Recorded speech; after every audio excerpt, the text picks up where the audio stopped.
Bonjour et bienvenue dans cette vidéo dans laquelle on va voir en détail les différents paramètres de l'indicateur Moving Average MetaTrader 4 MTF.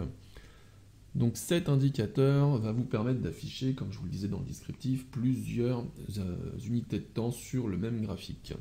Donc là ici j'ai l'unité de temps H1 et une moyenne mobile court terme d'afficher, une moyenne mobile court terme à 20 périodes, mais je peux très bien afficher plus de moyennes mobiles si j'en ai envie. Par exemple ici je vais pouvoir en afficher 2 voire 3.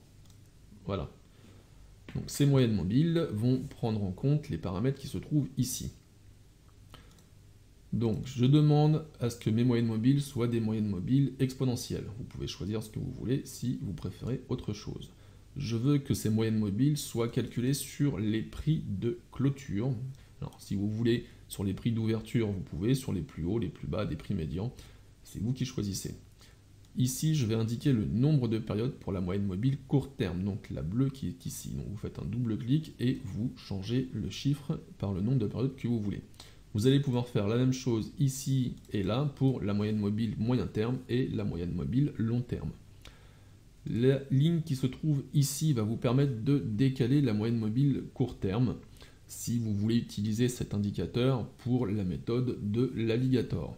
Donc vous allez pouvoir faire la même chose ici pour décaler la moyenne mobile moyen terme et ici pour la moyenne mobile long terme. Donc vous pouvez afficher, comme je vous ai dit tout à l'heure, plusieurs unités de temps, et ça on va le voir tout de suite ici. Donc là, je vais afficher 2 unités de temps sur mon graphique, c'est-à-dire que je vais avoir les moyennes mobiles court terme, moyen terme et long terme de 2 unités de temps. Ces 2 unités de temps, on va les retrouver ici. Donc le H1, c'est mon graphique d'analyse, où je vais rentrer en position. Le H4, c'est un autre graphique d'analyse, où je vais vérifier ce que me raconte le graphique H1. Et vous pouvez faire la même chose si vous affichez jusqu'à 3 unités de temps. Donc on va déjà commencer par afficher tout simplement 2 unités de temps. Et là, voilà, vous voyez, ici j'ai bien mes moyennes mobiles de mon graphique H1. Et là, j'ai mes moyennes mobiles court terme, moyen terme et long terme de graphique H4. Donc si je vais en H4, vous voyez que les courbes sont bien identiques. Hop là, je vous montre, hop, et hop. Alors si je veux encore renforcer ça, je vais choisir ici d'afficher 3 unités de temps. Donc là, je vais prendre en compte également les indications du graphique journalier. Hop, si je descends, vous voyez qu'on a bien mes 3 moyennes mobiles de mon graphique H4 ici, les 3 moyennes mobiles du graphique H1 ici, et là, on a les moyennes mobiles du graphique journalier. Donc, voilà ce que vous propose cet indicateur. Encore une petite chose, j'ai indiqué ici, alors j'aurais pu faire ça autrement, mais j'ai préféré le faire comme ça, d'afficher l'unité de temps par défaut. Tout simplement parce que vous pouvez, à cette variable-là, indiquer à l'indicateur si vous voulez voir ou non les moyenne mobile de l'unité de temps sur laquelle vous allez pouvoir rentrer en position si vous voulez affiner encore plus votre position. Donc si vous mettez sur Show, là ici il ne se passe rien, mais par exemple, je vais dire une bêtise, ici je trouve que la configuration est magnifique et je me dis tiens je vais aller jeter un œil en M15 pour voir ce qui se passe, et regardez ici on a un avalement, on n'est pas loin de la moyenne mobile court terme. Voilà, c'est un potentiel signal.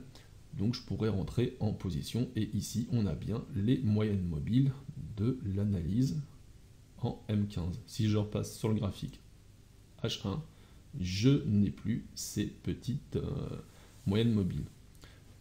Donc voilà, on a fait le tour pour ça. Maintenant on va aller voir les dernières configurations qui se trouvent ici. Donc là vous allez pouvoir modifier sur ces 3 lignes là les moyennes mobiles, donc les couleurs des moyennes mobiles du graphique H1. Dans mon exemple H1, après c'est vous qui voyez.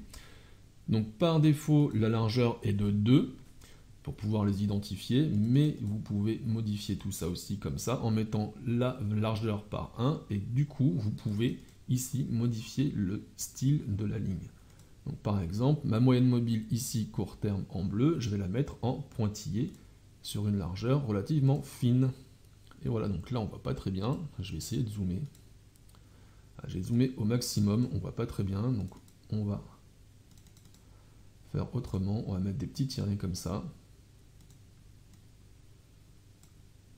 Et non, on ne le voit pas très bien non plus.